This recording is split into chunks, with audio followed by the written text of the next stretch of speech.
आइए आज हम लोग बात करेंगे डेली यूज मेडिसिन के बारे में। हम लोग का बॉडी में different types of problems day by day कुछ ना कुछ, जैसे मान लिया किसी को फीवर है, किसी को कफ होता है, किसी को डिहाइड्रेशन का प्रॉब्लम होता है, किसी को इंडाइजेशन का प्रॉब्लम होता है, किसी को वोमिटिंग होता है। बॉडी में डिफरेंट टाइप्स ऑफ प्रॉब्लम हो सकता है एवरीडे किसी न किसी पर्सन को।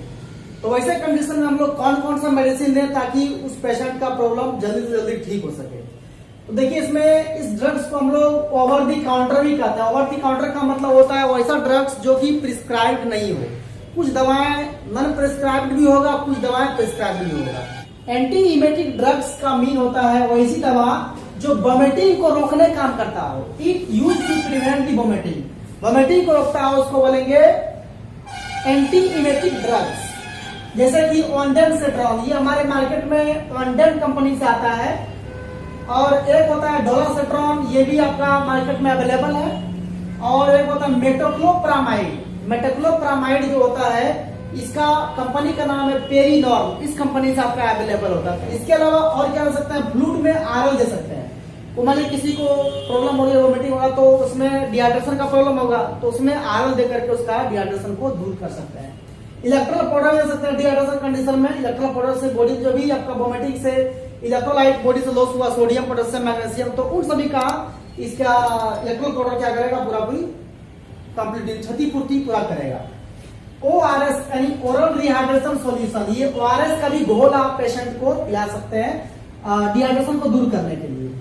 और हॉट वाटर फॉर ड्रिंकिंग, गर्म पानी, हल्का सा गर्म पानी देना है पीने के लिए, क्योंकि जो कंठ वोमिटिंग के बाद में कंठ उसका छिल जाता है, तो वैसे में क्या होगा, उसका बॉडी से जो गर्म पानी देने के बाद उसको रिपेयरिंग हो जाएगा। आगे है इंडाइजेशन यानी कि अपच, इसको अपच बोलते हैं। इसी को हम लोग स्टमक अपसेट भी कहते हैं। इसमें देंगे हम लोग यूनिजाइम। यूनिजाइम अपने आप में कैप्सूल होता है, टेबलेट है जो ब्लैक कलर का होता है। एक मॉर्निंग, एक दोपहर में और एक इवनिंग, 3 टाइम में देना चाहिए। फिर डाइजिन है, डाइजिन भी एक तरह का टेबलेट ही है, जिसको देने के बाद में क्या होगा, पेशेंट का इंडाइजेशन का प्रॉब्लम जो होगा दूर हो जाएगा। फिर आपका ये हाजमोला भी जो मार्केट में अवेलेबल है, ये भी प्रयोग करके आप इंडाइजेशन का प्रॉब्लम को दूर कर सकते हैं। फिर आपका देखिए तीनों दवा जो दिखाई पड़ रहा है आपको, ये दवाएं जितना भी है ये, इस तीनों दवा, इसका प्रयोग हम लोग करेंगे गैस को दूर करने के लिए। जैसे रेनिटिडीन हो गई, ये सिरोप के रूप में आता है, 150-300 mg में आता है अलग अलग।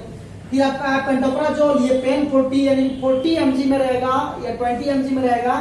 फिर आपका डोमपेडोन, ये भी है, ये भी गैस को रिलीव करने का काम करता है। इसके अलावा हॉट वाटर, गर्म पानी पिलाएंगे तो क्या होगा, पेशेंट को अपच की जो प्रॉब्लम है वो धीरे धीरे सॉल्व हो जाएगा। स्टमक पेन, स्टमक पेन में आपका आता है जैसे स्पास्मोप्रोक्सीबान, जो स्पास्मोल कंपनी के रहेगा, ये स्पास्मोप्रोक्सीबान स्पास्मोल कंपनी का।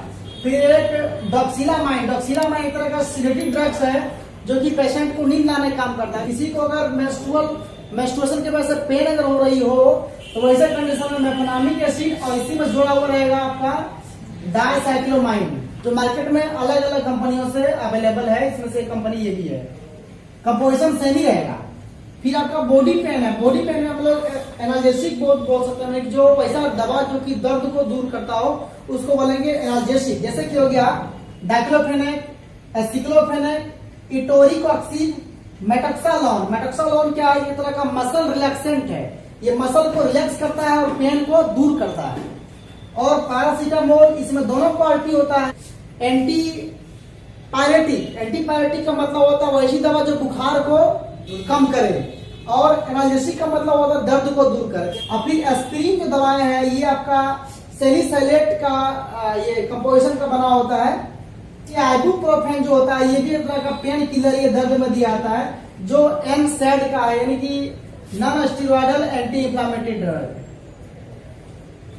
Non steroidal anti inflammatory drugs के नाम से जाना जाता है। ये पैरासीटामोल में इन्फ्लेमेशन को दूर करने की कैपेसिटी नहीं होता है, सिर्फ ये पेन को दूर करेगा, फीवर को दूर करेगा। आइबुप्रोफेन आपका ब्रूफेन कंपनी से मार्केट में अवेलेबल होते हैं। वीकनेस, वीकनेस में हम लोग किस तरह का मेडिसिन का प्रयोग करेंगे, जैसे देखिए इसमें मल्टीविटामिन, जैसे A to Z gold, A to Z anus, ये कंपनी के नाम से आता है, A to Z गोल्ड या A to Z एनस, है ना। फिर आपका बी कॉम्प्लेक्स हो गया, तो बी कॉम्प्लेक्स में आपका बेसिकली बीकोफ्लून कंपनी से आता है, और इसमें जिंको भी फिर आता है आपका, फिर एरिस्टोजाइन, एनिस्टोडाइन भी एक तरह का ये दवाई है जो आपका इंक्रीज हंगर को इंक्रीज करने का काम करता है, यानी भूख को बढ़ाने का काम करता है। फिर साइपॉन एक तरह का सिरप है, ये भी आपका भूख को बढ़ाने का काम करता है। और प्लस में भूख जब बढ़ेगा तो आपका बॉडी में खाना जब खाएंगे प्रोटीन विटामिन तो वीकनेस भी दूर हो जाएगा। फिर आप ब्लड क्लॉटिंग, मान लिया कहीं से ब्लड निकल रहा हो तो उसको रोकने के लिए हम लोग क्या कर सकते हैं, तो ट्रेनेक्सामिक एसिड का प्रयोग करेंगे, जो ट्रेनेक्सा कंपनी से आता है, इंजेक्शन फॉर्म में भी होता है और ये टैबलेट फॉर्म में भी होते हैं।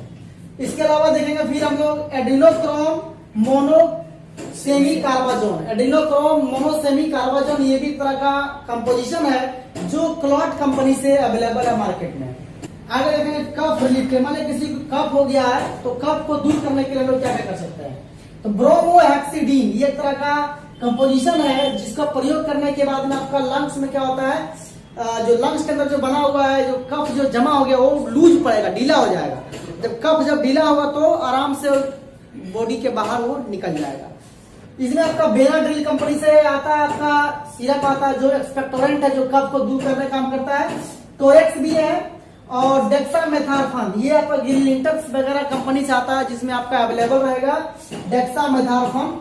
फिर आपका सेट्रिजीन, ये आपका एंटीबायोटिक में आ जाएगा। फिर मोंटिलुकास्ट का प्रयोग करने के बाद में आपका बॉडी से कफ को आप दूर कर सकते हैं।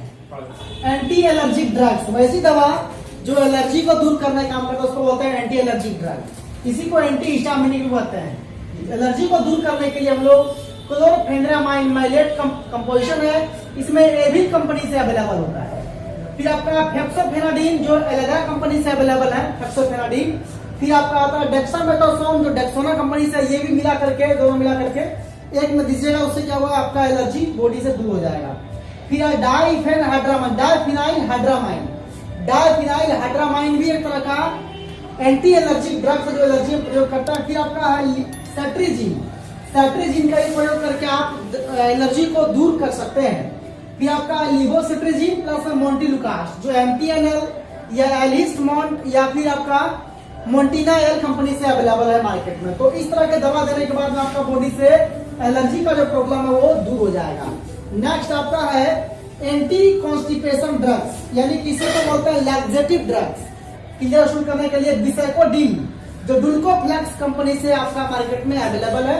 इसको क्या करेंगे, रात में दवा खा लेंगे और गर्म पानी के साथ में खाएंगे। डुफालेक सिरप है, इसको भी आप 2 बार 3 बार में यूज कर सकते हैं, 2 चम्मच करके। लूज भी एक सिरप है जिसका प्रयोग करने के बाद में आपका बॉडी से ये स्टूल जो होगा वो लूज हो जाएगा, बॉडी से बाहर निकल जाएगा।